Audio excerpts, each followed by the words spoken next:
See, and Susan, I'm going to go ahead, if you wouldn't mind muting yourself during the meditation part, and then you feel free to unmute yourself afterwards when we start sharing. So everyone, let's just take a moment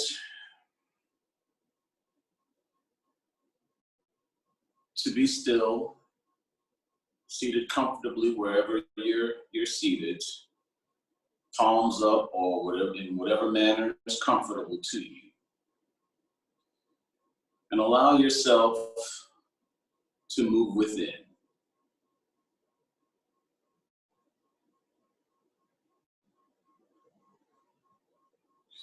Move within into that immense, vast universe within that is you.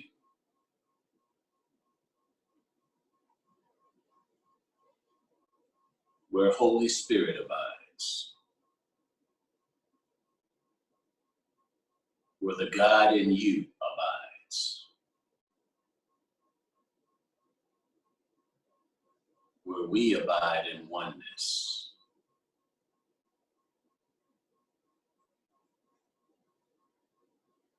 And as you move within,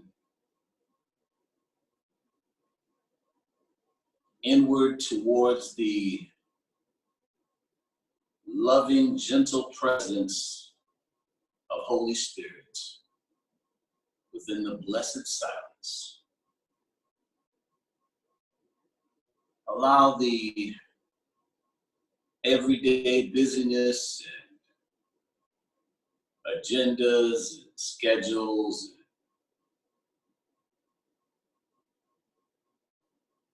chatter in our minds, allow all that to drift away.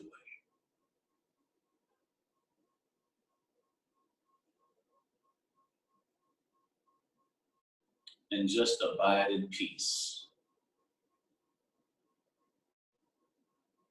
in oneness.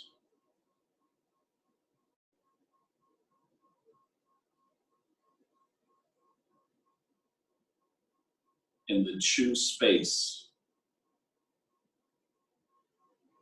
of your Godhood, where your humanity meets your divinity and are joined.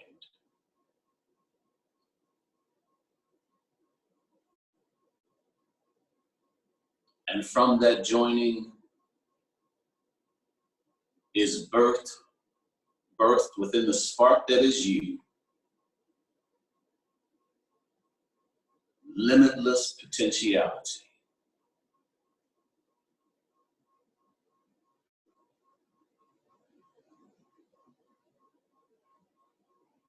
As you rest and abide and exist in that peaceful, blessed silence, resting in the arms of Holy Spirit,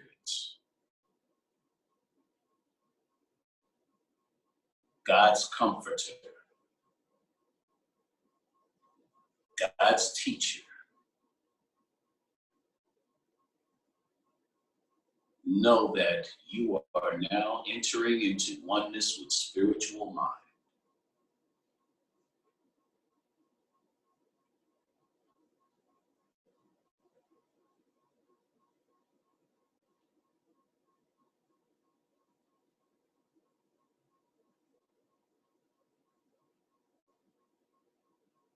And as you move into oneness with spiritual mind,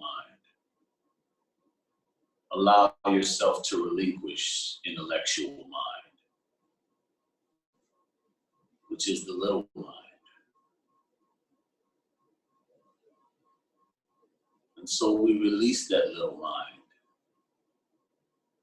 that insecure mind, and move into the immense vastness and magnificence of spiritual mind.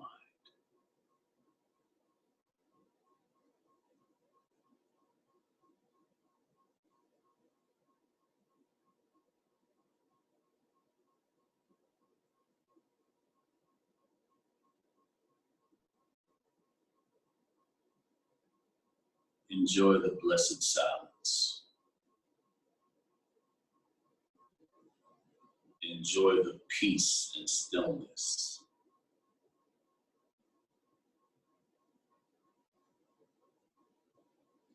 Enjoy the union and oneness.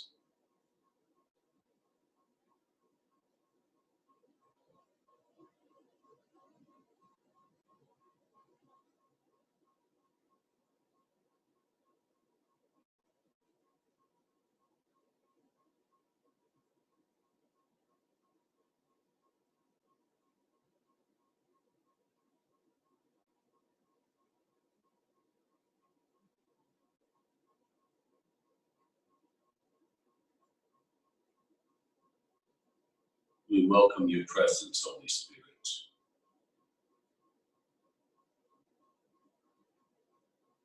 We invite your limitless wisdom. We acknowledge that limitless wisdom and gentle presence does not come from without,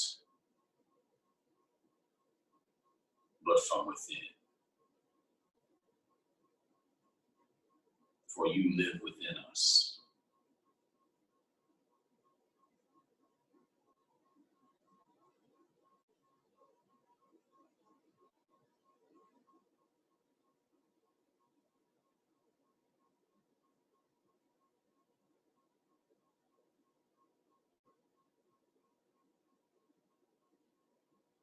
So allow your mind now to move back to where you're sitting. But bring with you that peace, an abundance, and stillness, and oneness that we experienced only a few moments ago. Bring that with you.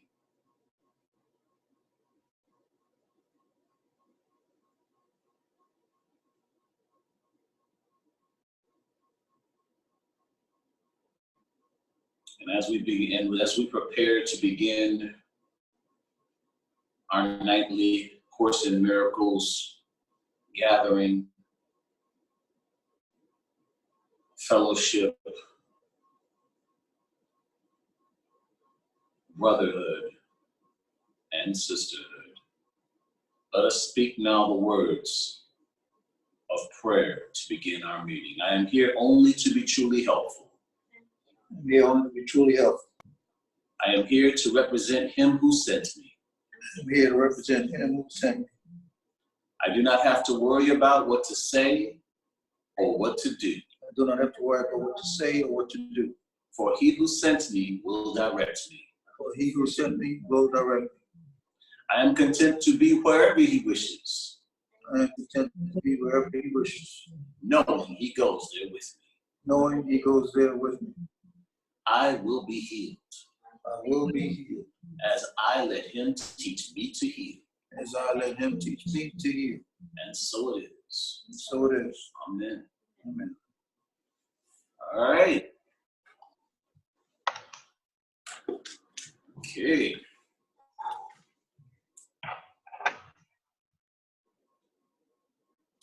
So let me find where we are.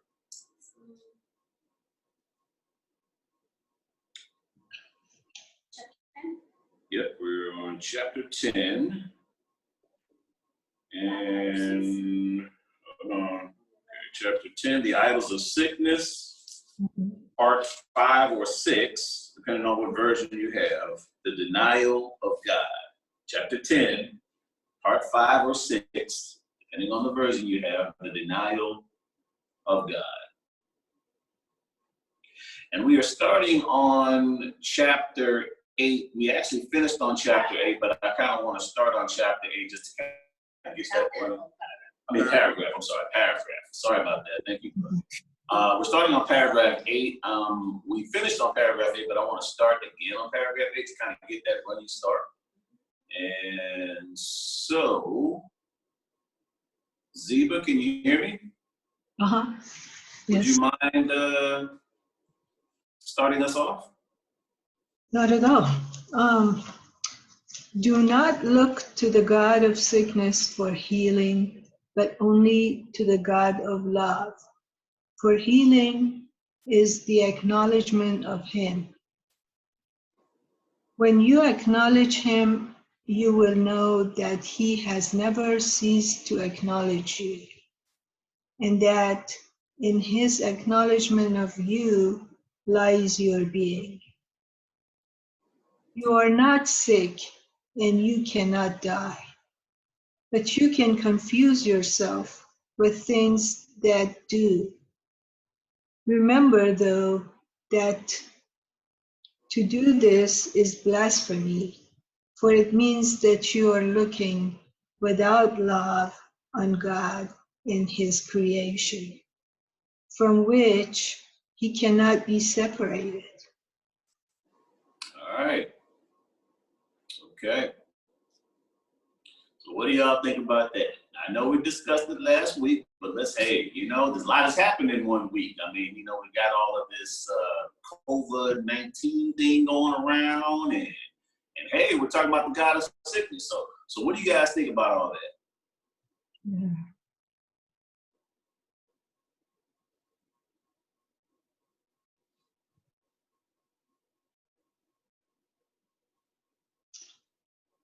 So first of all, we cannot expect the God of sickness, the one who made us sick, to give us healing. That's for sure. But the only God that we can ask for healing from is going to be the God of love, because that's what He does. And says for healing is the acknowledgement of Him. Wow. Yeah. All right. So thank you, Ziva. Uh-huh. So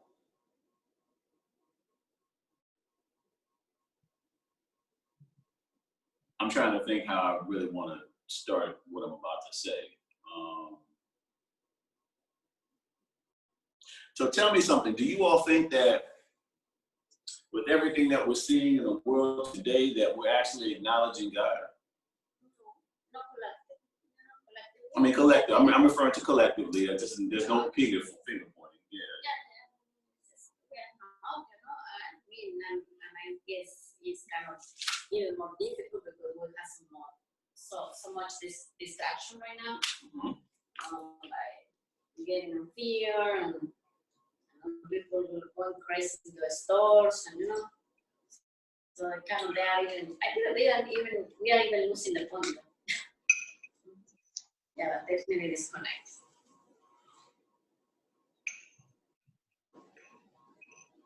Yeah, I don't believe that we're acknowledging really acknowledging God at all.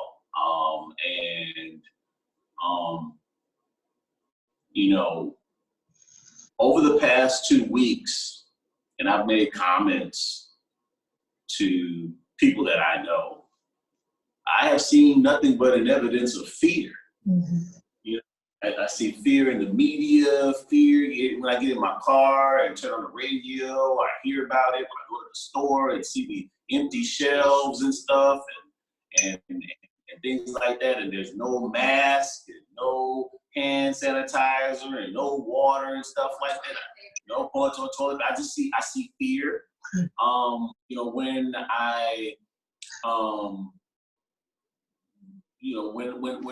When I go places and go and see a bunch of different places getting shut down and being closed down and stuff like that, all I see is fear. That's really what I see. Mm-hmm.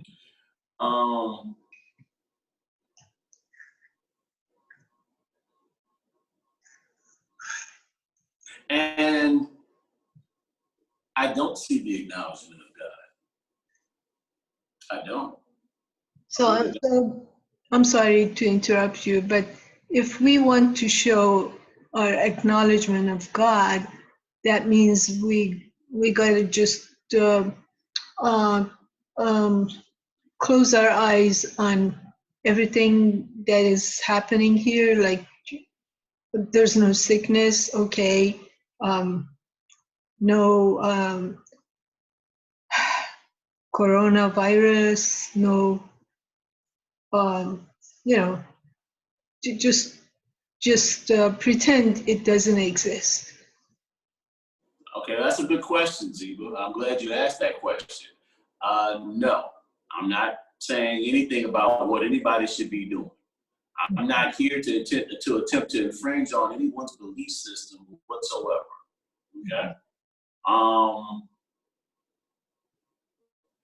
I can only speak from personal experience. And I can only say that, Ziba, when I believed in sickness, I got sick. When I believed in sickness, I got sick. I did. I was that person that had a can of Lysol. When someone said that they had something, I was spraying it all over the place in order to avoid getting sick. That was me. Mm-hmm. Okay?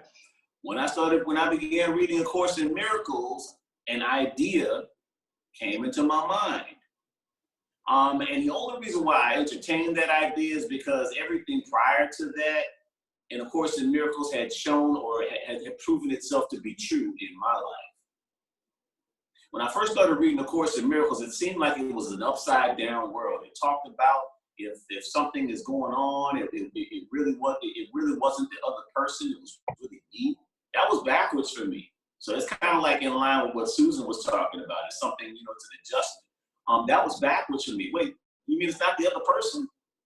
No, it was saying it was me. But over time, I began to figure out, something, it really is me. There were so many other things that were finally revealed themselves to be true. I did not entertain the sickness part. Okay, I wasn't ready for that yet. And so we are all in our own stage of readiness for that. So I'm not here to put my belief system on anyone. So I had to start testing it. I had to, start seeing if there was really a chair. If I sit down, and sit down, and is there really going to be a chair there, or am I going to fall, on my derriere? Is it really going to be a chair there? Okay. And so I began to do denials and affirmations. I began to just basically take away the power of sickness. I don't believe in sickness. I was the type of person, if someone said that they were sick, I wouldn't hug them. I wouldn't get anywhere near them. So I began to test it. Someone said they were sick, I would hug them. I said, it's okay. I don't believe in sickness anymore. And so I would do that. And here's an interesting thing. I stopped getting sick. And so as I stopped getting sick and I was experiencing not being sick, and even though I was around other people that were quote unquote sick, but I wasn't getting sick, then I began to believe it at that point. So it's not like it's something that happened overnight. So now I walk boldly along that path saying, hey, I don't believe in sickness, but I can't say that I was like that initially. I didn't start off like that. It was a process. Like I discussed with Susan, it's a process. And so, yes, we're going to do some affirmations and denials at the end of the class for collective consciousness that I did not do in the meditation or prayer, because our brothers and sisters in this world need us. They need this. They need it, whether they realize it or not. So we have every right to invest into the collective consciousness because we're part of the collective consciousness. So no, Ziba, I'm not saying that that's what you should do, that you should pretend like something or anything like that. I'm saying that you make a choice, whether sickness is real or whether it's not real to you.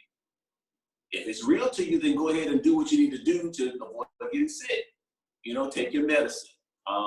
Do what you have to do. I'm not here to tell you not to take your medicine. My father, he believes in sickness still, even though he has me as a son, so he's always hearing me. But at the same time, I still tell my dad, hey, Dad, I realize you believe in sickness. So, hey, why don't you think about taking this, taking that? Even in the Course of Miracles, it says it's okay to take your medicine. If you need that, then take it. Thank you. No problem. Not a problem. Because whatever it is, it's okay. It's okay. You know, I don't believe in sickness, but you know something? My path is not everybody else's path. And their path is not my path. And I'm okay with it. I'm okay with somebody that doesn't believe what I believe. My belief is not so fragile that everybody else has to believe what I believe in order to reinforce what I believe. I do not have a fragile belief system. You can believe whatever you want to believe, and I love you just the same.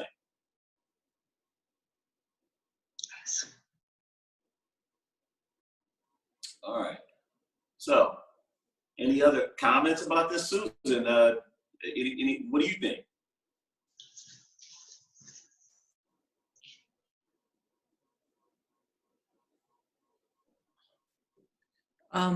Hi. Yeah, I was looking up, you know, because this gets quite complicated. You have to really know a lot about the deeper meaning of life, like what sickness is, and but the, you know, the body, our body, we've identified with, and that we think that's who we are, and that is actually part of the problem, that we project all. So there's a lot of understanding what the whole philosophy is trying to teach us in order to understand what this is saying. But basically, the Holy Spirit will ultimately lead us to understand if we just go through this and try to be open-minded and are teachable, you know, to realize that we don't understand and that we need some help to understand. We've created all this trouble for ourselves, and that we need to let all that go and have that be dismantled, and have the truth, you know, enlighten our mind back to its truth. And so that's kind of where I'm at. I don't really understand this, you know, at this point, but I know that that there is sanity in becoming true, you know, out of the mind, the insanity of this mind that we're programmed, you know, all this stuff, and coming to this other, you know, like Jesus said, I believe, you know, it's like there's a rebirth. In order to really understand this, I think there's sort of a reawakening that happens in order to really, you know, I'm in submission to this higher. I'm being used as for its purpose. So I'm just trying to be cooperative with it. that's where I'm at. And you know, I believe that more will be revealed, and I'm grateful to be here. And I think there's a lot of suffering out there and confusion, and it's just reinforcing how you know, the world is really it's really to look at it for what it is, you know. And it is, people think they know it, it's just, no wonder it's insane. So I feel this time is just more affirmation for me of me realizing what the world is, and my own mind, what my own mind is doing, what it does, you know, attacks people, attacks everything, attacks God, and I don't even see it, you know. So I think I know there's light, and I know, so I'm becoming more aware that there is a truth that's greater. The world doesn't have it. The world doesn't have the answers that I'm looking for. So I'm grateful that this information, I'm even drawn to read it. You know, that something in me wants that. So the world doesn't want this. The world is the enemy of the light. of truth. And so I'm glad that I have you all to share that with. Thank you. That's it. But we're glad that we have you to share with us tonight. Susan, you hit on a lot of key points. One of the points, if you don't mind me summarizing some of the things that you were saying for the rest of the group, one of the points that you kind of summarized was that, basically the body identification is part of the problem, like you were saying earlier when you were discussing it. Identifying as the body as opposed to understanding that you are spirits is part of the problem. It also is part of the fear, because if you're the body, then you're perishable. If you're perishable, then you can perish. And so if you can perish, then you are fearful. Whereas, if you realize that you're a spirit and you eternal, and no matter what happens to this body, everything is still okay. If you come back, you come back. It is what it is. I mean, hey, if that's my destiny, that's my destiny. There's a lack of fear with that. Mm.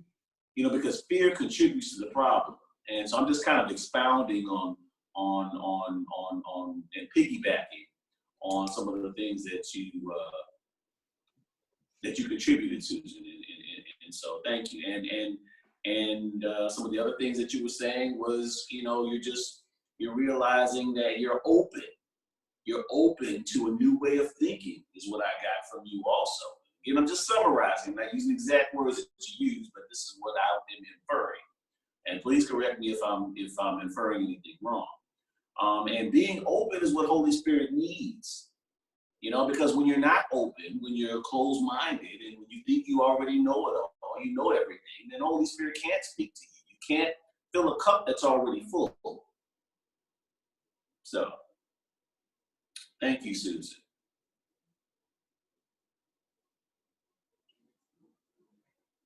Anybody else? All right. Okay. Susan, would you mind reading paragraph number 9, please? Oh yeah, for some reason I got off that page.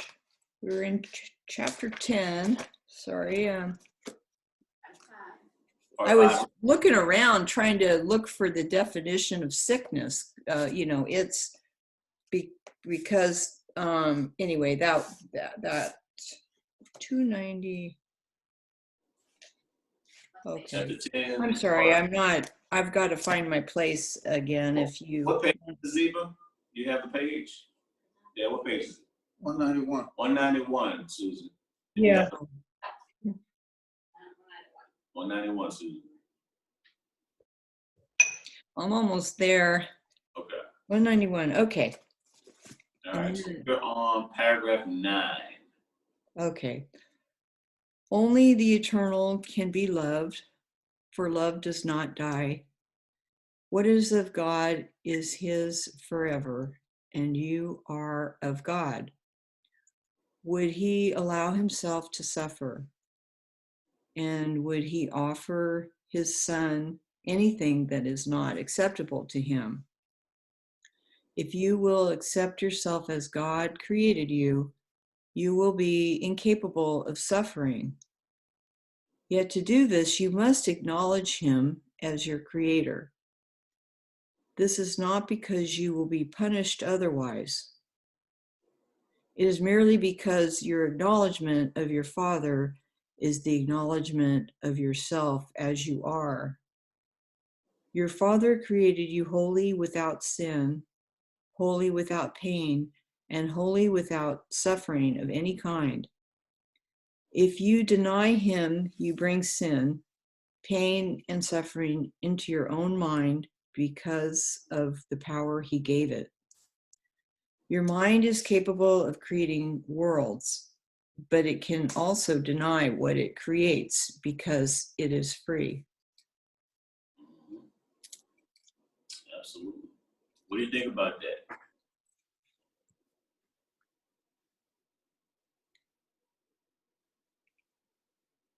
Want to take a minute?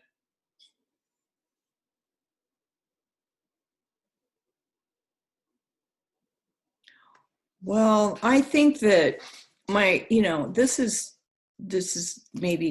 what comes to me is that I believe that my perception is that the Bible, which I've enjoyed a lot, has been saying the same thing. And so this is really affirming to me that this is really what over and over again, this kind of teaching that God's really the leader the human mind, and that we're just lost without this. We've gotten lost. And so it just reinforces that, my spirit feels it and understands this is right. My spirit says this is right. God is the one to, so, that's just it. My spirit says this is true, to believe that, it makes sense to my spirit. To the world, no. To this man, whatever. To this whatever. But anyway, spiritually, I believe this is the right path. Thank you. That's it. Ziba, do you have any comments on paragraph 9?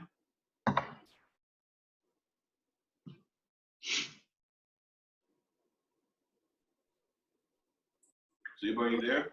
Yeah, I just want to remind ourselves that the part that says, if you will accept yourself as God created you, you will be incapable of suffering.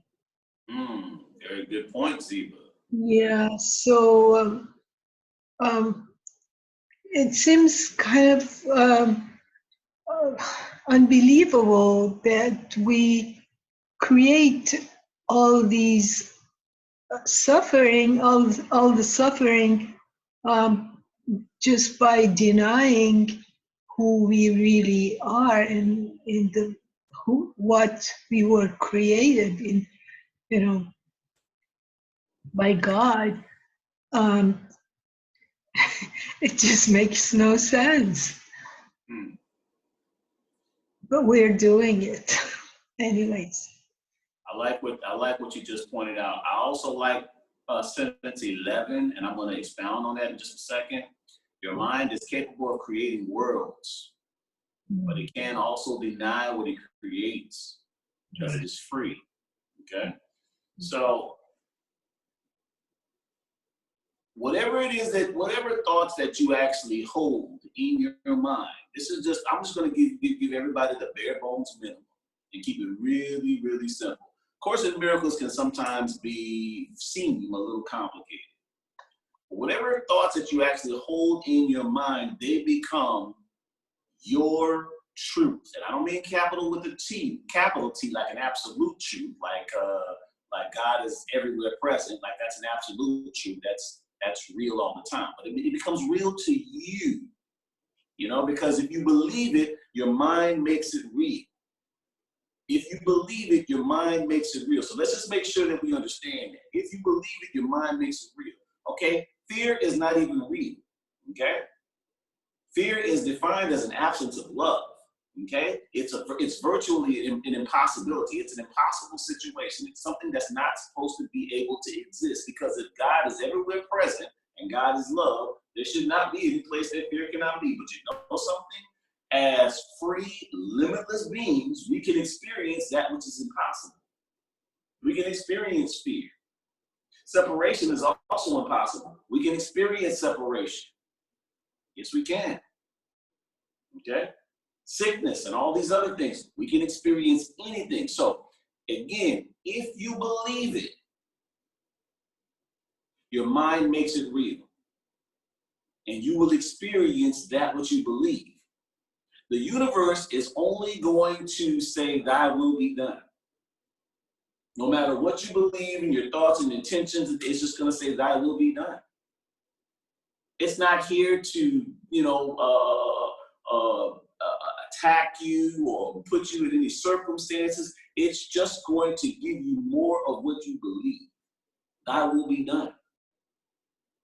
So the key is to believe right-minded thoughts.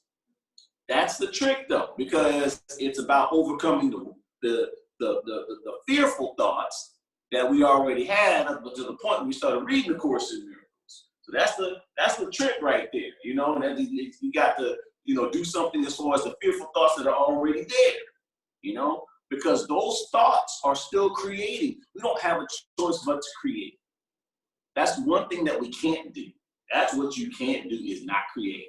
So you're going to create something, and whatever you're creating, you're going to create what's actually in your mind. So if you got a bunch of fear in your mind and things like that, then you're going to create it. You're going to experience it. Doesn't mean other people are going to experience it. It means you're going to experience it, because this is your experience of the world.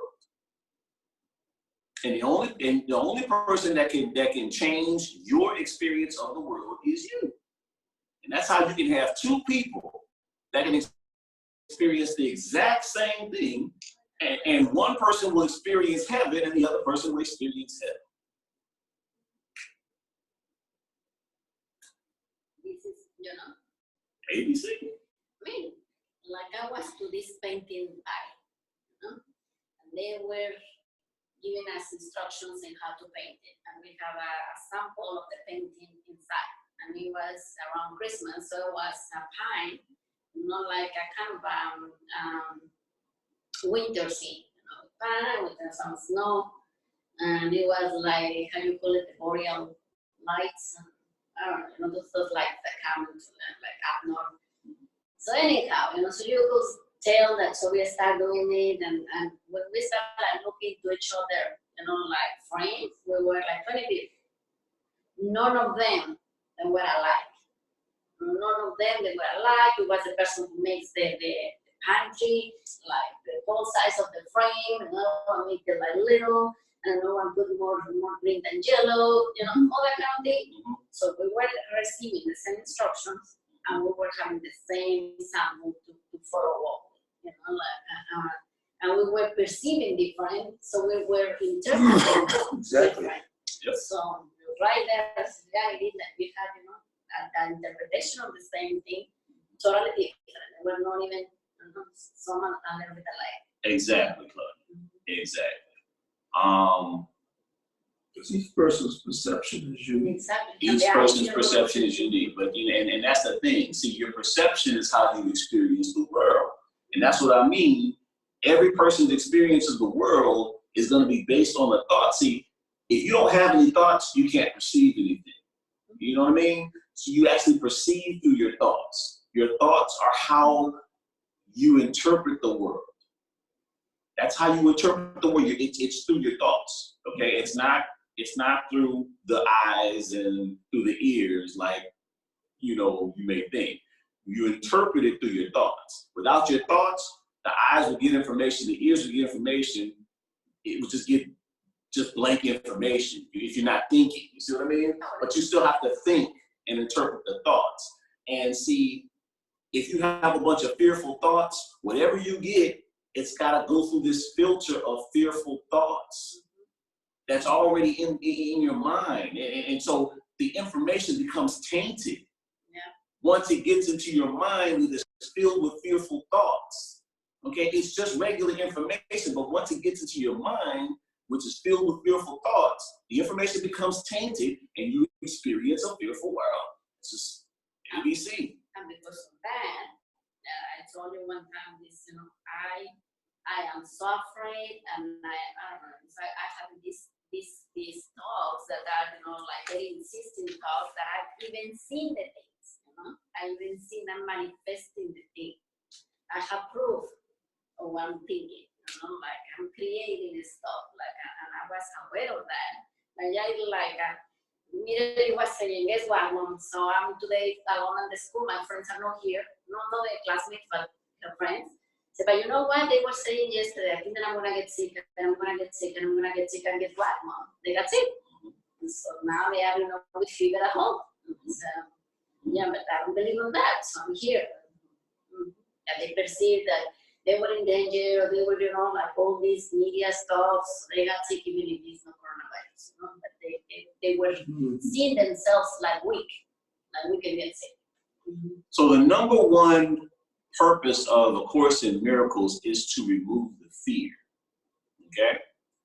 Without the fear being removed, we can't perceive anything properly. We can perceive nothing properly. Nothing is perceived properly at all. At all. Everything you see has to go through this filter of whatever's in your mind.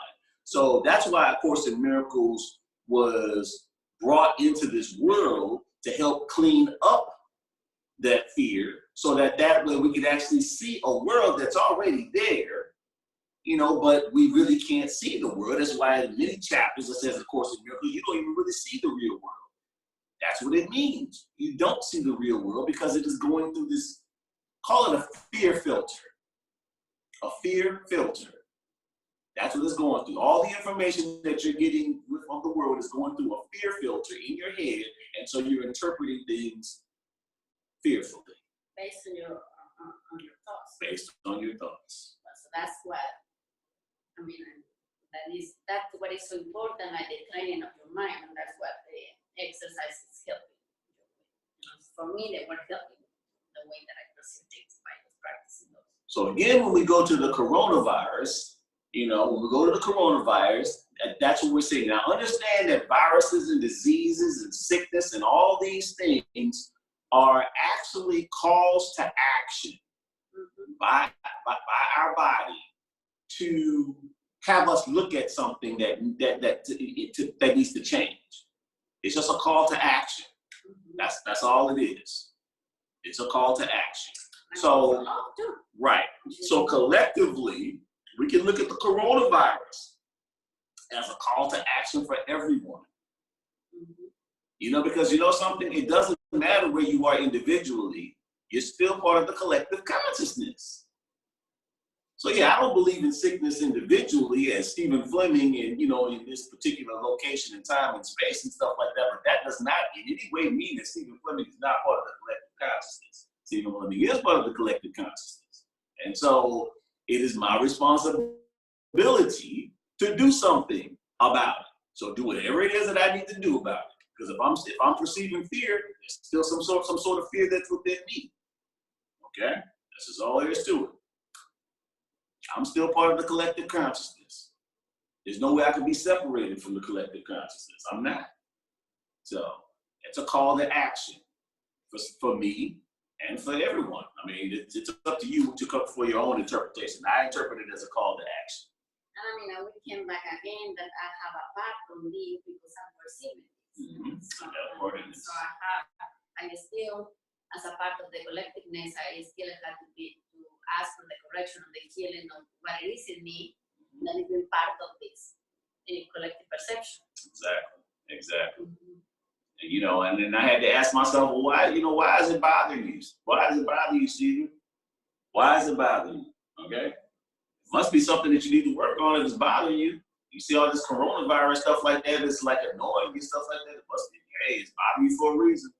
That means there's something in you that needs to heal. Okay, it's a call to action for me. Anybody have any other part of this before we move on to paragraph 10? I don't. No? Okay. Yeah. No, I'm good. Claudia? Now I just want just to refer today's lesson. What's today's lesson? All the ingredients is an attack on God's plan for salvation. And all these days he's been talking about resentment, about like grievances and things like that. And yesterday when I was talking to Sheila, we're talking about that. The virus itself is in our minds. The virus itself is all these things that has prevented us from love. All these resentments and all these grievances, all these hatreds, all these kind of things is really the virus. Okay. Claudia, do you feel like reading paragraph 10? Yeah. You do not realize how much you have denied yourself and how much God, in His love, will not have it so.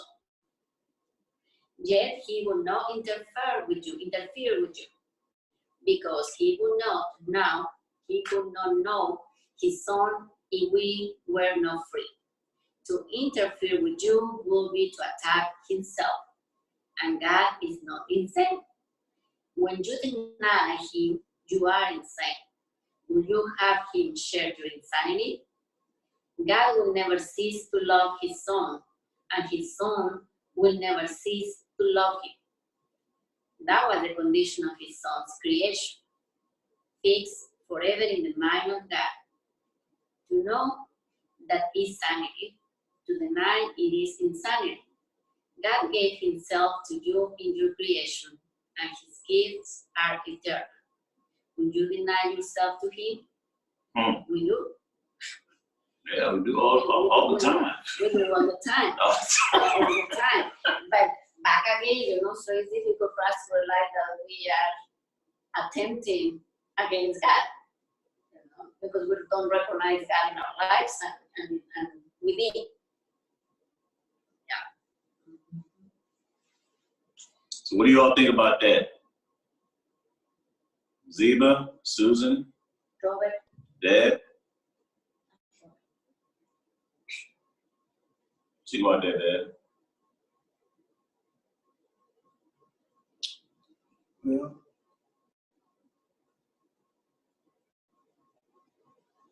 this paragraph, the sentence number 3, where it says to interfere with you would be to attack Himself, and God is not insane. Mm-hmm. What do you think about that?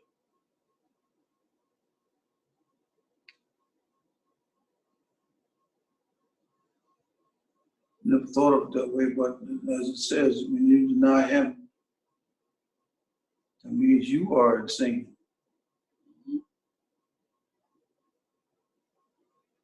And God's not, God gave us perfect freedom. Perfect, perfect love equals perfect freedom. Okay? So, that's perfect acceptance. God is going to accept you just as you are. God is not going to interfere in your thought patterns at all. In order to doing so would be denying you your freedom, and that would be an attack, is what it's saying. Mm-hmm. So He's going to love you even if you are insane. He's going to love you in any kind of way because you are His beloved Son. and actually you're the one that are perceiving yourself as insane. You're the one that's perceiving yourself that way. All right. And not even perceiving, because it's become like into a subconscious level, we don't even know that we are in madness, But yeah, that's because we are not perceiving ourselves correctly. And you know something, and if you knew better, you would actually do that. So I'm not going to sit up here and point the fingers at my brothers and sisters who are building up a complex of supplies and stuff like that in their garage and stuff like that, getting ready to get holed up for 6 months or something like that, and I'm not going to, judge or look at them in any way other than if you knew better, you would do better. That's all there is to it. So there's certain things that, if I knew better, I would do better, and so we're all at different varying stages of understanding, and if we don't understand, we don't understand. That's all there is to it, we just don't understand. That's okay. And as we begin to understand, then we make different choices based on that new understanding. You seem like you were about to say something, Zeba. Were you about to say something? No, it's all clear to me. Okay.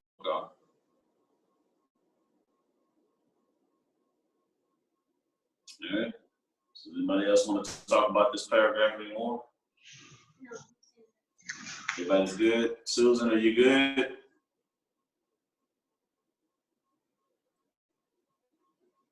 Yeah, well, I'm not sure if this applies, but it sort of, whenever there's this talk about body illness, sickness, it's really comes down to our mind doesn't understand what's really, it's forgot the truth, and it creates all this stuff to defend itself.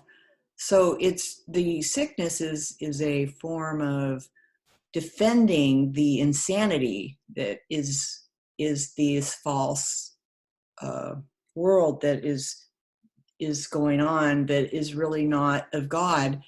There's the other world that we can that's there waiting for us, but we have to have quite a shift in our perception, and we need help. We can't really do it on our own either. It's really not, we're powerful, but we're not powerful. Mm. It's that we have power, but we are misusing it, and we need to become very change to the other power in order to actually use it properly. So right now it's being used, the world uses this, our power, to actually distort all these distortions of harm and attack, and all this, what's going on in our world, in our own suffering, is actually not, it's improper thinking. So yeah, it's that's it. Thank you. Mm-hmm. Mm-hmm. Absolutely. Yeah, we are infinite, limitless beings, Susan. We definitely are. And so with that great power comes great responsibility. I mean, our thoughts have power. They do. Okay. And we can create, as creators of worlds, which in just a couple of previous paragraphs, that's what it says. Your mind is capable of creating worlds. Okay. That's a big statement. Okay, that's an that's an attestation to the power of the human mind. Okay, so with that, in my opinion, we must be mindful of our thoughts. We must be mindful of our thoughts and not be irresponsible with our thoughts. I think that when I say not be irresponsible, in other words, understanding the weight of our thoughts. Like, okay, for example, like a child playing with a gun. Okay, that child, perhaps is not aware of the weight of what they're playing with. They're not being mindful of the fact that they're playing with a gun, as far as it being loaded. And it's the same thing. Not understanding that you are dealing with something that is truly powerful indeed, and perhaps treating it irresponsibly, perhaps, not realizing just how powerful that mind is, because, maybe if we, more people realize just how powerful or how much weight their thoughts carry, maybe they'd be a little bit more selective, or maybe they would, try to, do a little bit more to try to be more in control of it, or exercise right-minded thoughts if they were truly aware.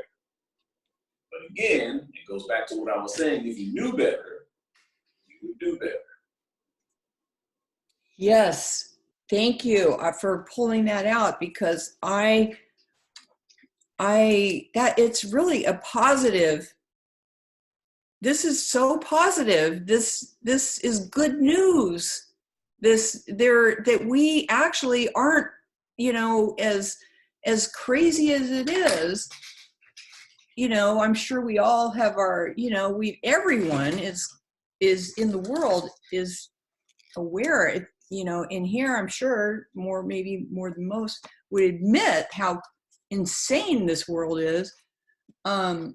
You know, there's that, no wonder, the more you understand, no wonder it's so insane, because we have, the more we are so powerful in our mind, and we've created this, and it's like, it's so, the web of this, you know, how long, whatever, it's so, seems so complex, you know, to actually come out of that. But I think that this is very hopeful, this book, because it really is it's hopeful, because it shows another use of that power, you know, in what we all probably want in our hearts.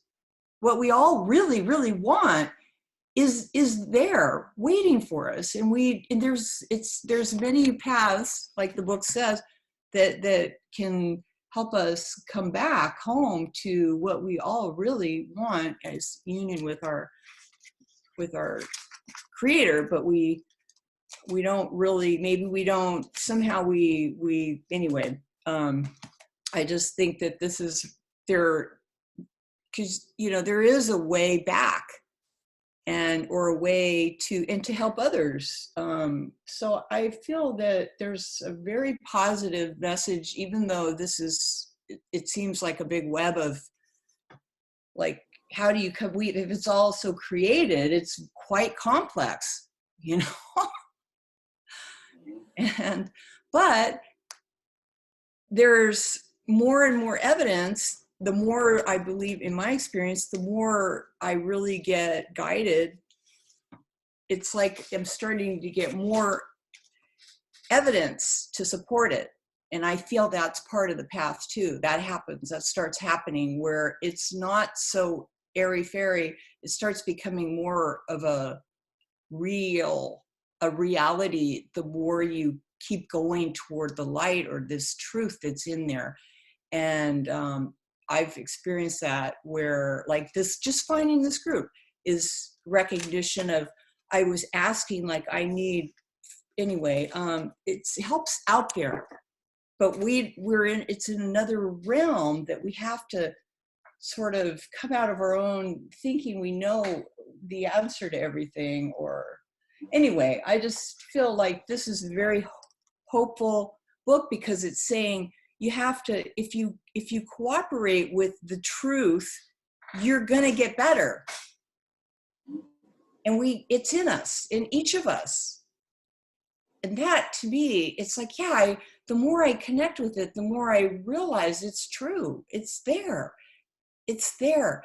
And it's starting to get stronger. And so I just wanted to say that. Thank you for, and it's really, I feel so grateful to be able to have other people that are actually interested in this. Thank you. Absolutely. Thank you. So Thanks. no, thank you, Susan. We appreciate you, and I appreciate all of your comments. We're going to take a break for 10 minutes, and this is like a restroom snack break and things like that. So we will be back shortly. All right.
Yeah. That's it. Yeah. All right, we got about 1 minute. Just eating and eating. I haven't my coffee yet. Oh, your coffee is ready. Your coffee is ready. I'm praised the name. Everybody, I know it's this is how everybody says, no, we all have got things and ask and all that. But basically, that's Well, they're not worried about it. That's where I need to be. So they will have a service on Sunday, but no congregation? Is that Yeah, Well, that's it's gonna be live stream. we are live gonna, stream only? we're Okay. just gonna be performing to be live. About to start with the show. Go stars, you know, like, oh no, it's not been even 6 minutes. I mean, you're very exaggerating. I didn't see it. It is though, okay. I want to show them the thing that I showed you. What it is, one of the dogs. Okay, let's see where we're. This is my content that we laugh about everything. So we make, you know, these are the dogs. Wow. Just don't make fun of Take it. the car, huh? Yes. So, put a mask in your car. Yeah, okay. Wow.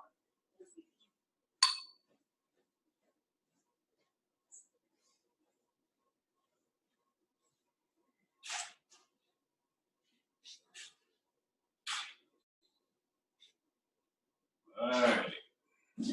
So we are back. Or at least most of us are back. Claudia is making herself some coffee. Look on the counter somewhere. Look on the counter somewhere. All right. So, Dad, would you mind reading paragraph 11, please? Okay. Out of your gifts to him, the kingdom will be restored to his son. His son removed himself from his gift by refusing to accept what had been created for him and what he had created in the name of his Father. Heaven waits for his return, for it was created as the dwelling place of God's Son. You are not at home anywhere else or in any other condition. Do not deny yourself the joy that was created for you, or the misery you have made for yourself. God has given you the means for undoing what you have made. Listen and you will learn how to remember what you are. Okay. All right. What do you think about that, Dad?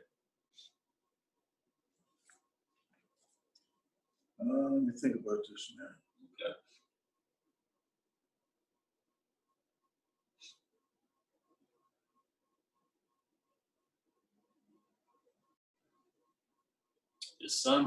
Her son removed himself from his gift by refusing to accept what had been created for him, what he had created in the name of his Father. Heaven waits for his return, for it was created as the dwelling place of God's Son. So how do we get back to the dwelling place, Dad? What has been the central theme, not only in this book, but in this chapter? Well, you got to accept what God has created for you. And apparently, How do we get there? the son, by refusing to accept God's creation, he denied himself the place that God had created for him. Okay, so what is God's creation? What is God's creation?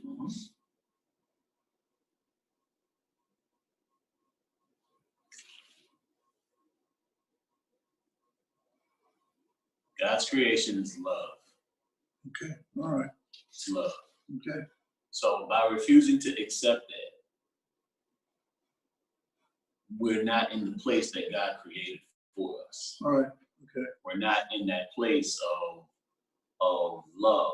We're not in that place. We're in a place of fear. We're not in a place of unconditional acceptance. We're in a place of conditions. Okay, all right. Okay, we're in a place of things having to be a certain way.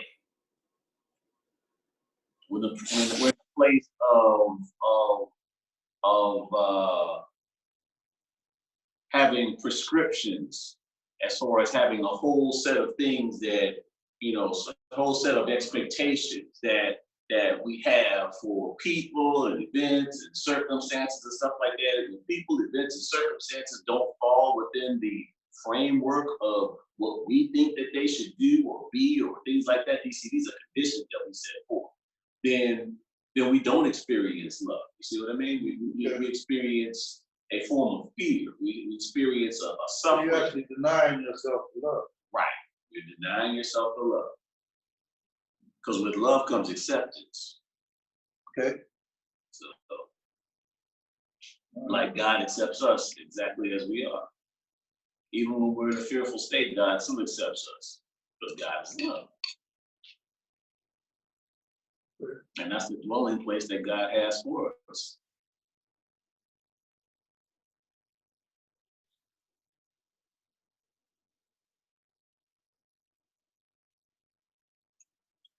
Any comments, Zeba?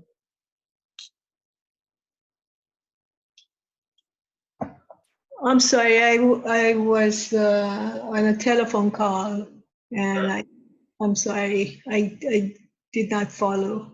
It's okay. Susan, did you have comments?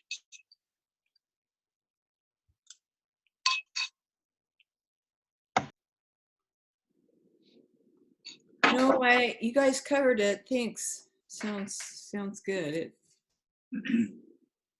Okay. All right. Well, we're moving right along. Let's see, this is all right. So, Ziba, did you want to read the next paragraph, or are you finished with your phone call? No, I'm done. So is it number 12. pardon? Paragraph 12. Oh, okay. If God knows his children as wholly sinless, it is blasphemous to perceive them as guilty. If God knows his children as holy without pain, it is blasphemous to perceive suffering anywhere. If God knows his children to be wholly joyous, it is blasphemous to feel depressed. All of these illusions and the many other forms that blasphemy may take are refusals to accept creation as it is. If God created his son perfect, that is how you must learn to see him, to learn of his reality. And as part of the sonship, that is how you must see yourself to learn of yours. Okay. All right. So there it is. I like these in-your-face paragraphs, because see, this is when he really gets in your face. Where he says, if God knows his children are wholly sinless, it is blasphemous to perceive them as guilty. So yeah, we must blaspheme all the time. As far as misinterpreting other people that we feel should be doing what we think they should be doing. Again, Outside. huh? Outside. It what? I mean, outside, and also thinking that we need to correct them. No. Right. If we got it right, they got it wrong. They need to be more like. They need to be more like us. So again, the key points on what it's saying is, as far as accepting God's son as he is, and understand that as he is, okay, is perfect. He is not meant to be like you. He is not meant to think like you. He's not meant to act like you. He's not meant to see the world like you. He's not meant to do any of those things like you. He's not meant to do any of those things like you think he should. And just because he's doing things different than how you think he should be doing, you know, and if you're seeing that as a problem, that's what it's saying. What is the problem? Exactly. What is the problem really? Exactly. What is the problem really? That is the perfect question, Claudia. What is the problem really? That he's not seeing it like you? That he's not doing things like you? Like you think he should be doing? Maybe because he's doing it. You don't want to see. Is that making any sense, Eva? Absolutely. Yes. We put these little judgments on our brothers and sisters all the time. Sometimes we do it without even knowing it. You know, we look at people and, you know, we don't understand why they're doing what they're doing. We don't understand, you know, the behavior or the expression. And so we put a value on it. Right. And then we create our own little correction. We have this like little judgment, what they should be. The word should. See, that word should is the non-acceptance of what is. Does that make sense? Yes. Okay. All right. I'll raise my hand. I've done it many times. Many times. I think everyone. I think that's part of the rite of passage of being human. To attempt to assign values and scripts and agendas for other people, and shoulds, putting shoulds on people, putting shoulds all over the place. Yeah, and anytime somebody steps outside of that should, and they don't follow that should, then you have a problem with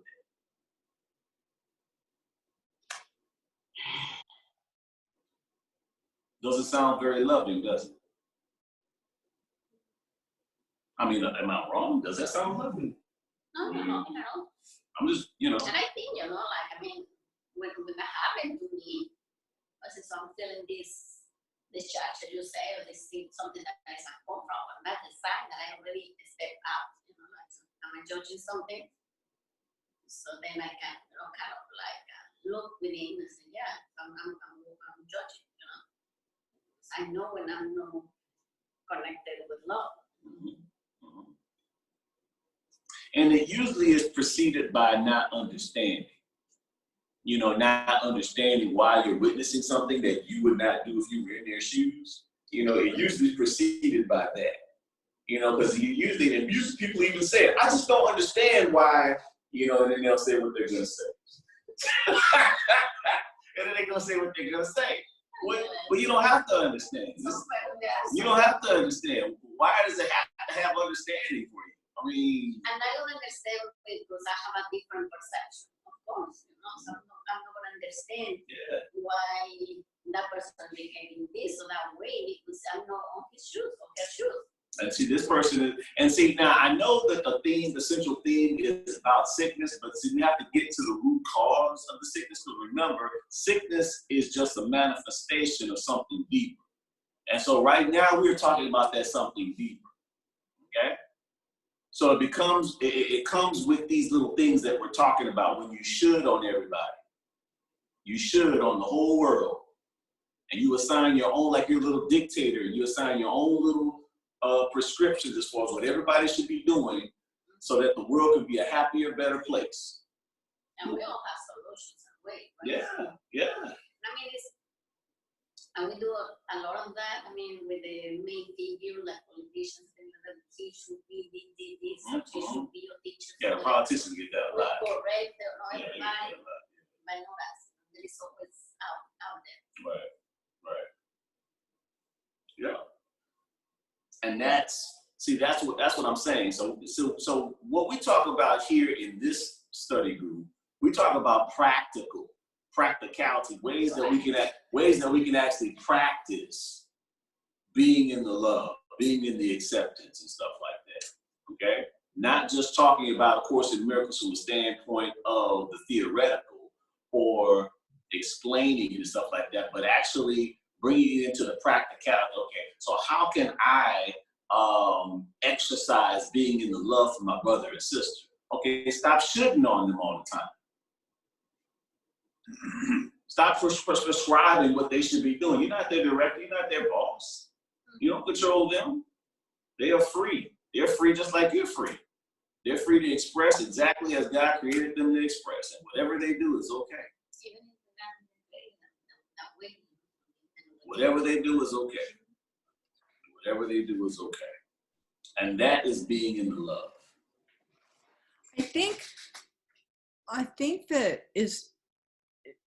think I had an opportunity to use this today, and I will hopefully remember in the future, because I had a situation today where I was judging my sister, who I believe that what this is saying to me, I could actually, because I was annoyed at the, maybe I could say annoyed at the insanity of it. It just goes around and around, and that's in me too. But I think what this is helping me to see tonight is that when I have that sense that I'm feeling that way, I can actually apply this and say to myself, you know what, this is any kind of suffering or insanity in myself or others that I see is really part of the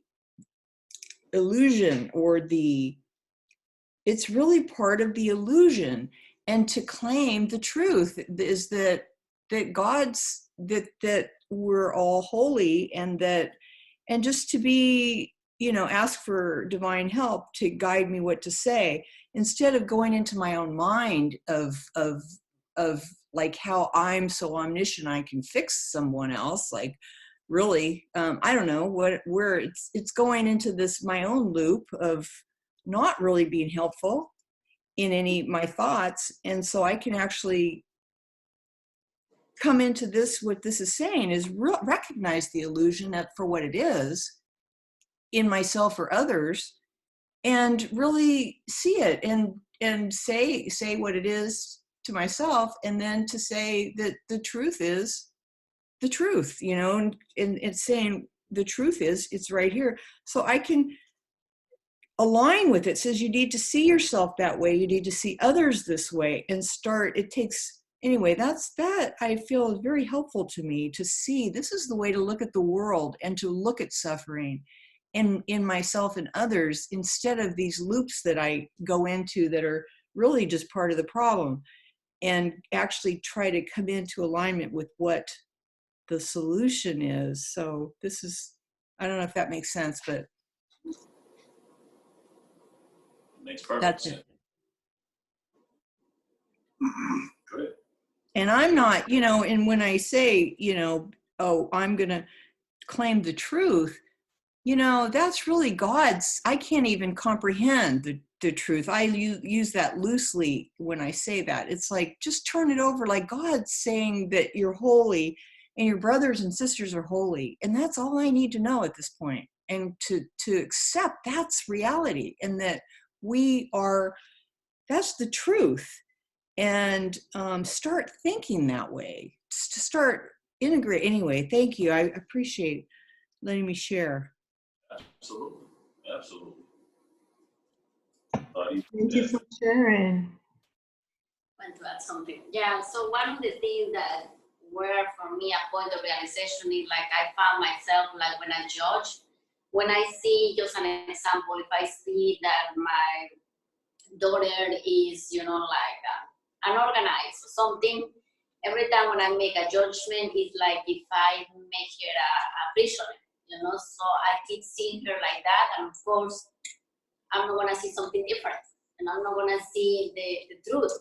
Because every time when I make a judgment, it's like I have this kind of image, like having her or having whoever on a chair with chains, with shackles on their feet, like not allowing them to be who they really are. Yeah, absolutely.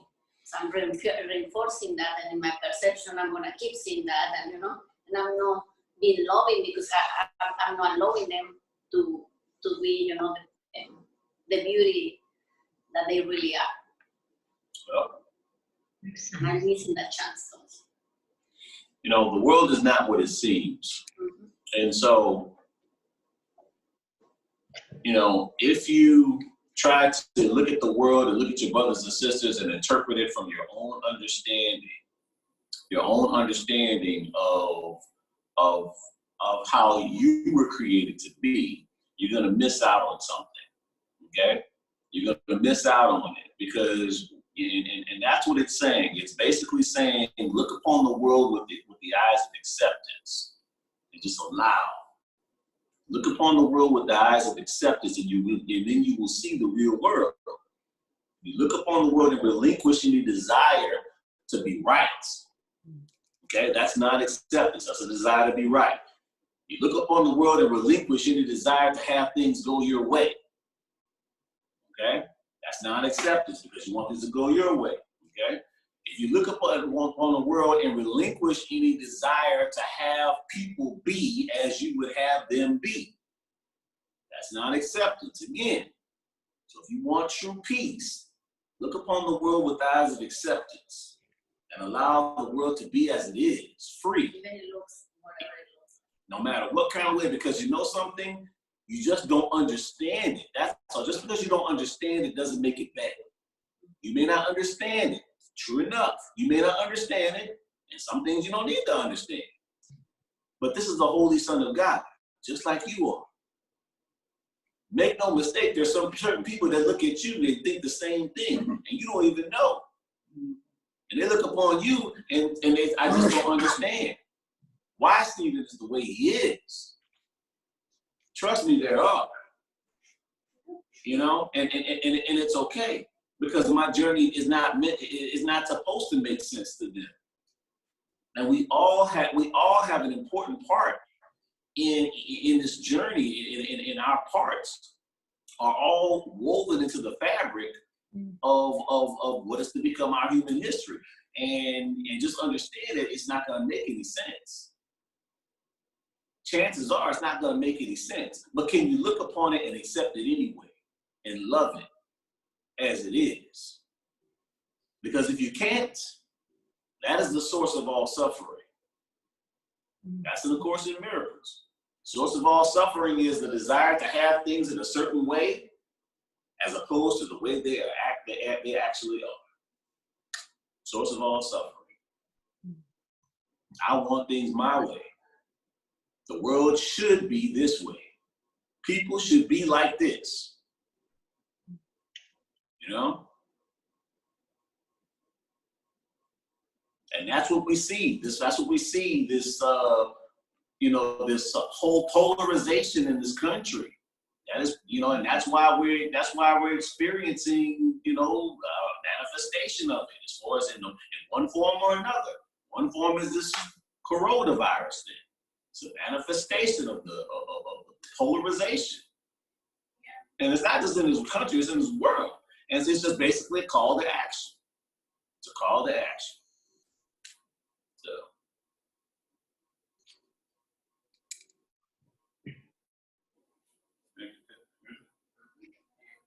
All right. I haven't read you. It's my turn. I want to read. Anybody else want to say anything else about paragraph 12? Any more comments? It's been beautiful comments, by the way. I mean, this has been a wonderful meeting so far. Yeah, I think everything that was said was well to the point. However, I just something came to my mind that I would say it anyways, and that is, I think Jesus is here taking us back to the idea of forgiveness. Like, forgive whatever you see, because like you said, it's not true. So change your mind and look at yourself and your brothers and sisters with the eyes of forgiveness, which is the way God looks at you all. Absolutely. Well, God doesn't need the forgiveness because God already sees us as perfect. No. I'm not saying that God needs to forgive. I'm saying to look with the eyes of forgiveness. That would be the way God sees us. Right, with eyes of acceptance. Absolutely. You know, because all forgiveness, you're absolutely correct. You hit the nail on the head, Ziba. Forgiveness is for yourself. It's for ourselves. And if we see something that causes suffering, that causes any amount of upsetness, even a minor annoyance, that's a call to action, like Ziba said, to forgive. That is a call to action, to forgive. These are just little signs. If you experience any type of uncomfortability based on something that you perceive in the world, whether it shows up as, you think it's your neighbor is out, doing something, and you are receiving some sort of upsetness from it. That's a call to action to forgive. Everything, because it's really like we realize that there is nothing wrong. Nothing wrong. So that's really what it is, and get back into alignment. Remember we were talking, Dad, we were saying, when we say good morning and somebody doesn't say good morning to us, and we feel like a certain type of, that's a practical explanation of something, a call to action to forgive, or we're driving on the freeway and somebody cuts us off on the freeway and stuff like that, and then, oh man, you should see me on Sunday, and here, spiritual teacher, Course in Miracles, all this other stuff. Somebody came up and cut me off on the freeway, and next thing you know, I forgot about all of that. I'm doing 90, upset. I had to catch myself. Serious. So yeah, it's just like we forget. People forget. Here I am. I'm speaking at churches and stuff like that. And I was upset, put my car in sports mode and took off after this guy. Yeah. Really? Really. On Sunday. I realized right after, about 2 minutes after, and then I was like, what are you doing? What are you doing, Stephen? Yeah, and so then I regained sanity. Yeah, this guy came in front of me. He came in front of me in a BMW. Now, sure enough, I came in the lane. He was coming real fast. Okay, so and he stopped, came in front of me, and hit his brakes. So that made me upset right there. That made me upset. Now I just did the same thing to him. Okay, so and that's the next thing I'm on the freeway. So yeah, it doesn't matter who you are. Yeah. Doesn't matter. Have this tendency to you forget. You forget. You just do. The illusion catches up with us. Absolutely. Well, we have to be, try to be aware as much as we can, and in these moments, or minutes, seconds, or whatever, to be on that illusion. It's wonderful. Because there was a time that I wouldn't even caught it. There was a time that I would have been upset all the way at church and everything else. Okay, there was a time. I remember that, Stephen. Okay, so I'm grateful. I caught it a couple of minutes after and stuff like that. I slowed down from 90, went back to 65. So you catch it. So it was a wonderful experience, and I'm happy to be sharing. That's a miracle. That's a miracle that I think that's an example of a miracle in your mind. That's how it happens. Yep. Absolutely. And it changes everything. Yep.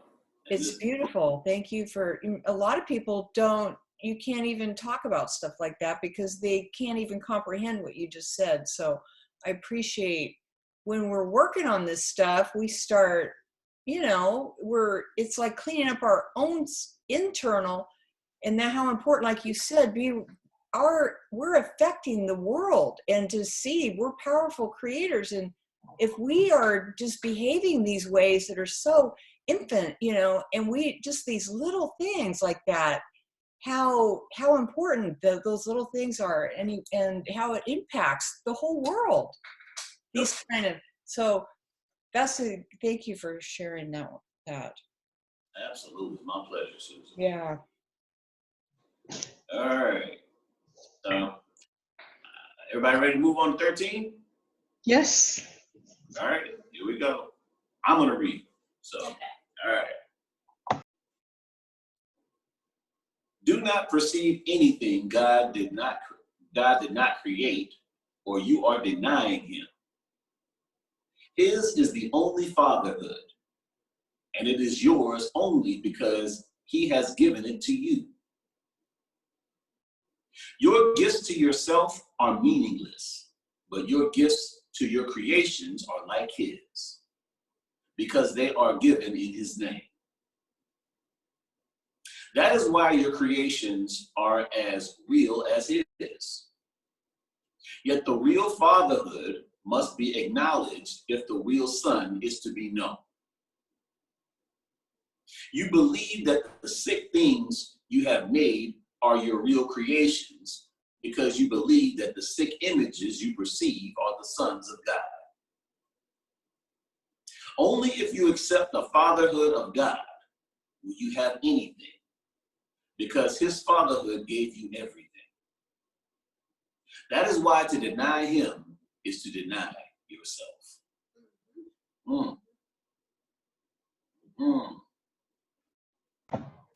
Okay. We were conscious about that, you know, I mean, that's something to hold on to.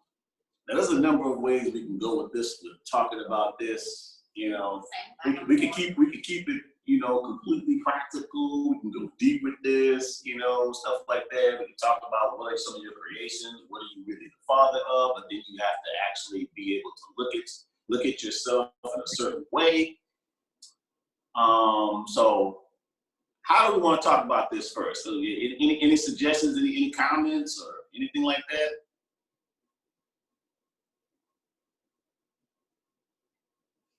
Zeba, Dad, Claudia, don't everybody speak at once.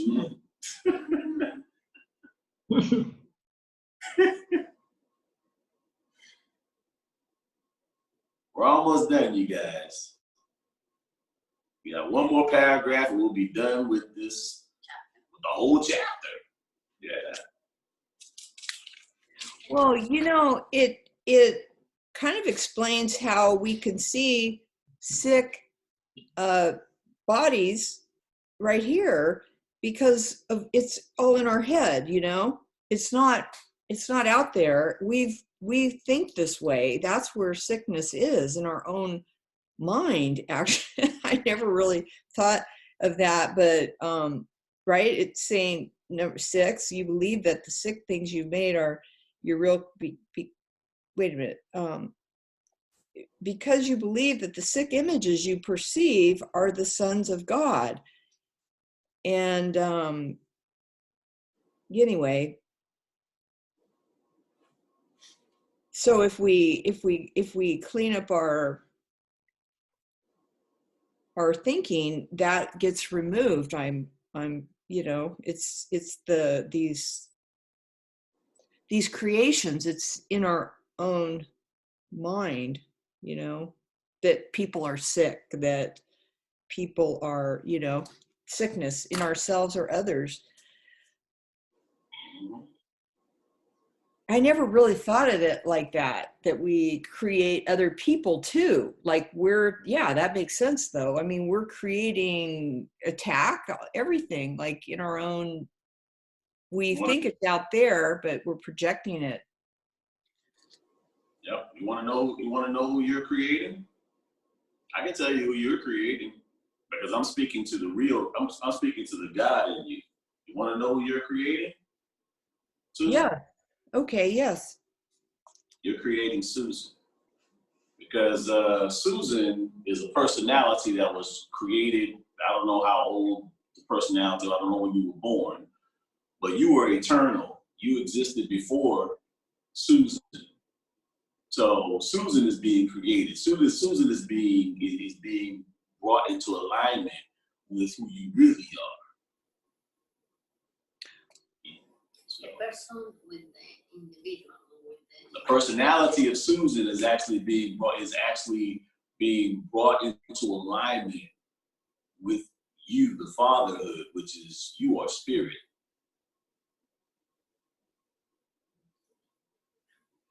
I was asking everybody how deep we want to go here. I know we're about to close, but at the same time, I want to give people something to think about. Just something to think about. This is just something to chew on. You don't have to say anything, just to chew on. Yeah, and I love that. I think it's not in here, it's somewhere else, but it's like, you know, in order to really have that replaced by the truth, this illusion, then it's like there has to be like an opening that I don't feel. Do you know what I mean? Like, or that this illusion wants to fill everything with its more illusions, and it has to be just into this emptiness that gets there's an allowing that gets filled by the truth. I don't know if that makes sense, but it's still never replaced by this illusionary, you know, even when it has to be opened, let go of, in order for a new reality to come in. It has to be not, you know, it's like that man, the sin, whatever, this illusionary self is trained to continue the idol. It's trained to reinforce itself, and this is actually dismantling that false identity. This is a process of dismantling it, which is counter to the world. Yes. The world's all about building it up. Absolutely. Absolutely. You're there. You're there already, Susan. So imagine a personality, which, you know, my personality was created February 27, 1970. Even though I'm eternal. Okay. So imagine a personality as like Pinocchio, and it's trying to become a real boy. Okay. So it's the same thing. So you're trying to teach Pinocchio how to be in alignment with spirit and being a real boy. Okay? So Pinocchio, so you're clearing up the fear and stuff like that. That's really not real. These are not real thoughts. And you're replacing them with the real. Okay? And you're making Pinocchio a real boy. So I didn't want to get too deep. But when it starts talking about accepting the fatherhood of God and stuff like that, and getting to, and really, you know, knowing your creations, it's really kind of going into that too. So that's why, you know, I just wanted to run that by you. That was very helpful to me. Thank you. Yeah. See what you mean. Huh. So, Ziva, did you have anything else? Because this whatever's going on here, there is a usefulness to it, and that's what you're saying. It's finding that. I think that's how I interpret it. So it's actually, I like that. That's beautiful. Yep. See, you existed before the mask of Susan existed. You still existed. You know, the mask of Susan is actually literally your creation. So this is so much like you know, this teaching, whatever, is so much like enlightenment teaching, because it's like the dissolving of the self, or something like, you know, a lot of other teachers that are like enlightenment kind of pathways. There's this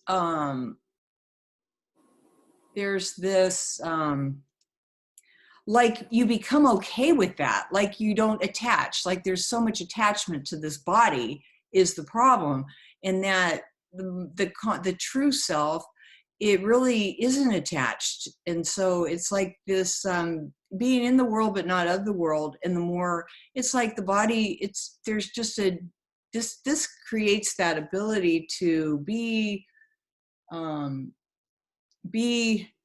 useful to the infinite, and to cooperate with it. And like, anyway, part of it is the releasing of the body, and it's like, it's just part of it's like, anyway, it makes it, you're more part of, anyway, it just seems I don't know if that makes sense, but that's it. That's perfect.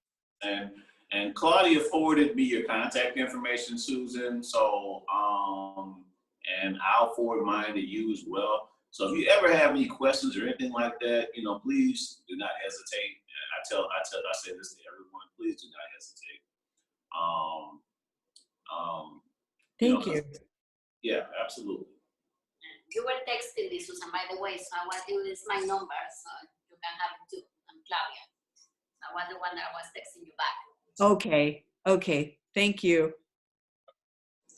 So we are on, everybody ready to go on 14?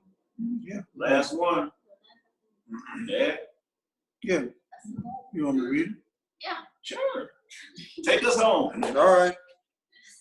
Arrogance is the denial of love, because love shares and arrogance withholds. As long as both appear to you to be desirable, the concept of choice, which is not of God, will remain with you.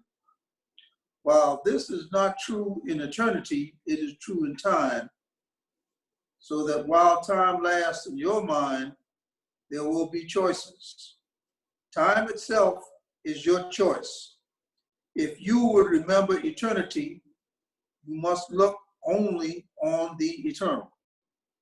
If you allow yourself to become preoccupied with the temporal, you are living in time. As always, your choice is determined by what you value. Time and eternity cannot both be real, because they contradict each other. If you will accept only what is timeless as real, you will begin to understand eternity and make it yours. Okay. All right. Very good. Very good close. So, practically speaking, just so everybody can be on the same page, practically speaking, what is eternity in the relative? What is the closest thing of eternity to in time? The closest thing in time to eternity. Now? Exactly. Thank you, Ziva. Now.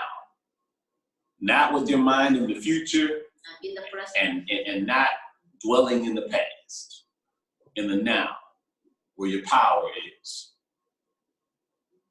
Okay. That's where God abides.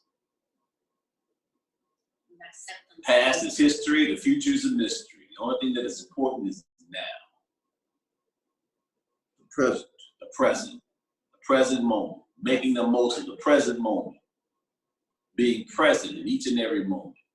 And that could be a challenge. I know it is for me, because I'm very imaginative, So my mind wants to go here and think there and stuff like that. And so sometimes that distracts from my being present. So, I'm working on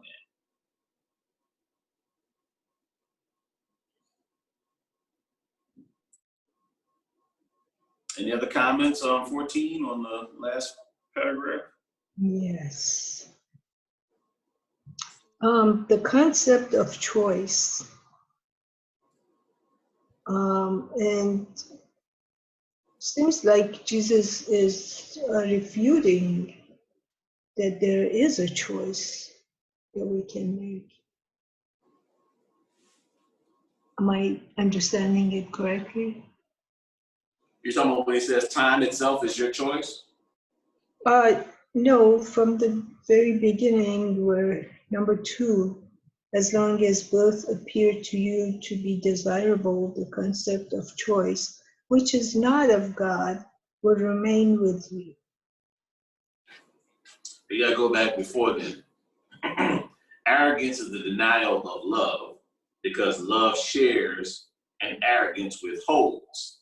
So then it goes into that, it says, as long as both appear to you to be desirable, the concept of choice, which is not of God, will remain with you. So, in other words, if both arrogance, okay, And love. right, and love both remain desirable, then you're going to always be presented with choices.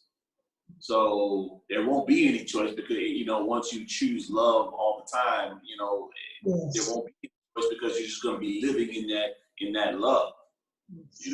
The only time that you come to a choice is when fear or pride or some things like that, which is still fear anyway, because pride is just basically a compensation for fear that someone had, an insecurity somewhere deep down inside. So that's still a fear, okay? Even though it may show up as some sort of embellishment, it's still a fear. It comes from a fear.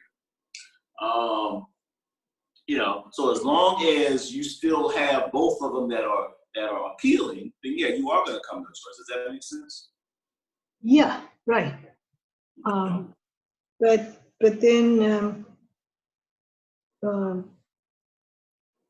number 3 says, while this is not true in eternity, it is true in time. Mm-hmm. Yeah. Yeah. That's right. Because while you're in time, you're going to have choice. There's going to be choices. It doesn't mean that in eternity that you're somehow a slave or something like that. It's just that at that point, you're living in oneness, and you're living in truth, and you're living in love. So, but as long as you have these concepts of choice, and when you have concepts of time, that means you have concepts of the future and the past, which is not in the now. So just chew on it a little bit, Z. Just chew on it. You got it. Okay, so it means, I'm guessing, because we're in time, then there's also choices. Right. And time is a mental construct. So remember, Course in Miracles teaches that time really isn't real. It's just our way of measuring. Yeah. Okay? So it's a mental construct. It's an illusion. Right. And so our mind exists in the past because of a concept that we have of time, or our mind drifts off in the future because of a concept that we have of time. Yeah. And also, time is only a learning tool to understand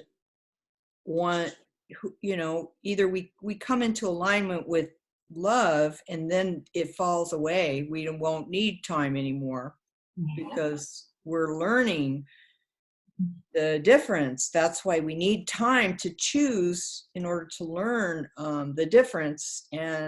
But once we actually get it fully, time doesn't exist anymore for it's only a learning device, and that is Absolutely. We won't Yeah. need it. Yeah. But I wish I was there. Please, Lord, I don't know. Okay, accept myself where I am. Yeah. So number 6 says, if you allow yourself to become preoccupied with the temporal, you are living in time. So the choice goes back to whether we want to accept, this world the way we see it or not. So if I'm preoccupied with the temporal, like things that vanish, things that come and go, things that are not everlasting, if I'm, if those are things that preoccupy my mind, then I will continue to be in this world. And Yeah, exactly. Mhm. and if I don't, then I can move on. Right, but that's the trick right there. That is the discipline right there, to continue to train our minds to be in the now. Okay, because as I stated many, if there's something that needs to heal, that needs to be forgiven, your mind is going to always be in the past. It's going to be in the past a lot. Okay, which keeps you from the now. So unhealed hurts and guilts and shames and things like that are based on past events. So your mind dwells there. Okay, and if your mind dwells there, then you're going to be experiencing a lot of suffering, because your mind is dwelling in the past. And you will be in time. You will. Right. And if you're distracted with future, experience time. right. And if you're distracted with the future, again, if you're distracted with the future, you're not worried about now, you're just worried about the future, which hasn't even gotten here. The future will take care of itself. Okay? So your mind still isn't here. So your mind is not even present. Your mind is somewhere else.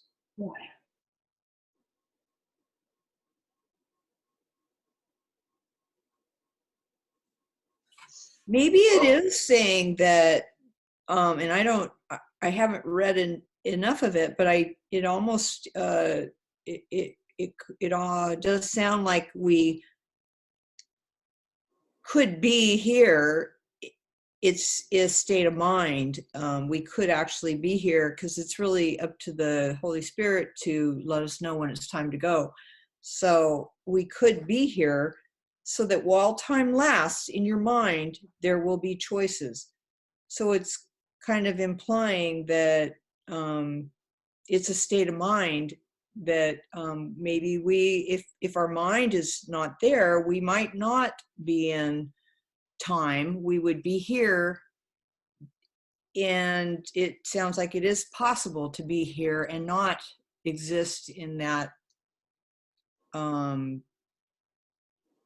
have our mind out of that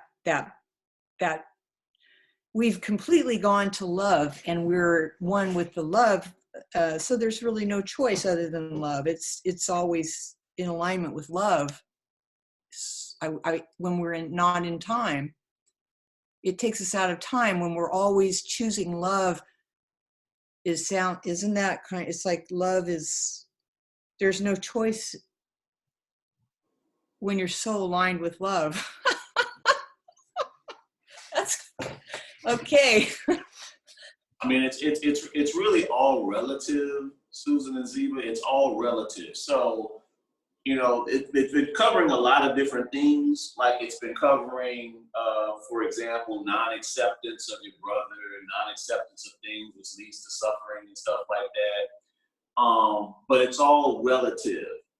Looking upon the world with eyes of acceptance, no matter what you see, once you actually get to that point where no matter what you see, you're looking upon the world and accepting it and loving it for exactly what it is, you are existing in the now.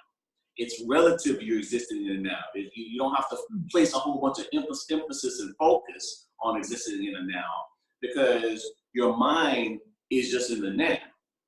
Once you've actually healed things that are in the past, whatever's within you that it needs to heal and stuff like that, there's no reason for your mind to dwell in the past anymore. And there's no reason to escape to the future, because somehow now isn't good enough. I need to bring this future event, because right now I'm lacking something, but in a couple of weeks, a couple of months or whatever, everything's going to be better. There's no reason for you to drift there either, because you're completely accepting of everything that's happening in the now. So everything is perfect. So that's how there's no more need for time at that point, because there's no need to dwell in the past, because you've healed everything. And there's no need to to bring future events because now it's perfect just as it is. Why am I thinking about the future? Now it's perfect. So it's all relative.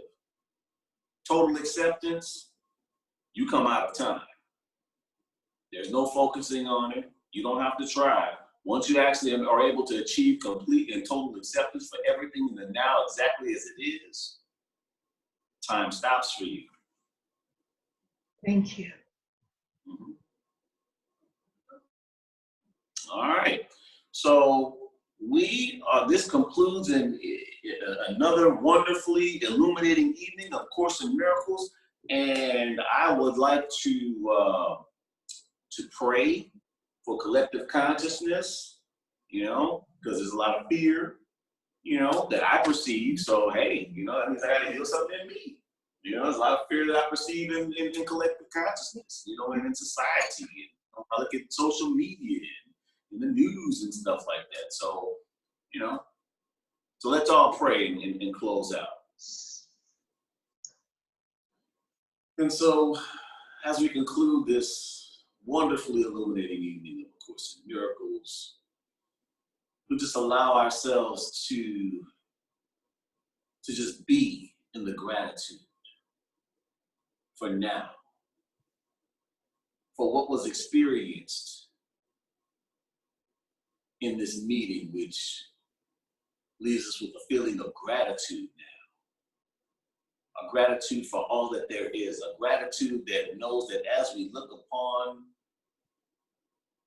this world, whatever we see is just a mirror of something that exists within us, and it is just a call to action. It is just something that is a lesson that is for our highest good. And so we acknowledge that. We acknowledge that this universe is designed to work for us. We acknowledge that everything that happens has the synchronicity of God within it,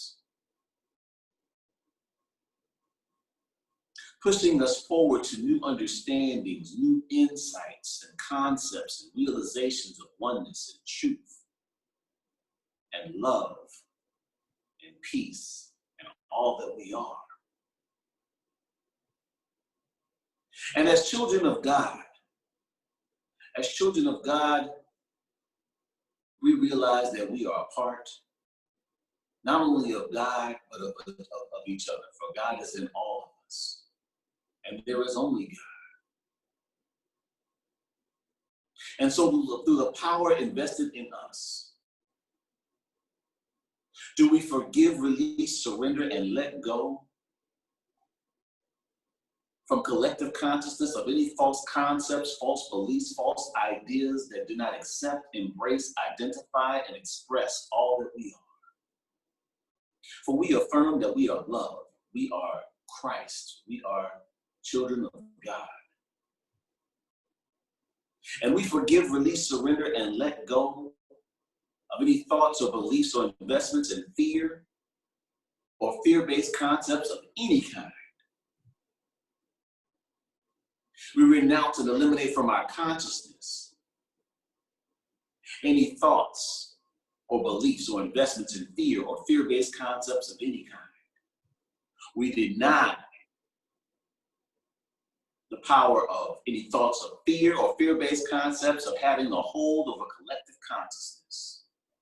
We affirm we are children of God. We affirm God is love.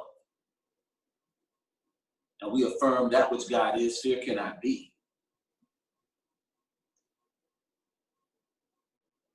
We affirm sickness is only a call to action. It is only something that is a manifestation of something that needs to heal within. And therefore, through the power invested in us as children of God, we forgive, release, surrender, and let go from collective consciousness, any thoughts, beliefs, or investments in sickness, disease, or ailments of any kind.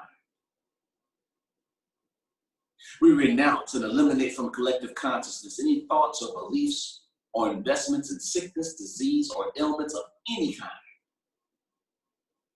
We deny any power of sickness, disease, or ailments of any kind having a hold over collective consciousness, for we affirm we are children of God. We affirm God's nature is wholeness, and we affirm that wholeness expresses as alignment of collective consciousness with spirits, of healing, of collective consciousness and the minds of this planet, and healing of all of our brothers and sisters. And we affirm and declare all these things in the name and after the nature of the indwelling I am Christ, and in the name and after the nature of our elder brother, way shower, and master teacher, Jesus the Christ, who lives in us. And so it is. Amen. Amen. Amen. Thank you. All right. Thank you so much. Thank you. Susan, it has been wonderful. I'm so happy to meet you, Susan. I'm going to send possibly will be in the morning a link to this Course in Miracles session. So if you want to go back and review it or anything like that, it will be posted on YouTube. Thank you so much. Thank you. Thank you. Absolutely, it was my Okay. pleasure. Good night, everyone. Good night. Good night. Good night. Bye-bye. Bye bye.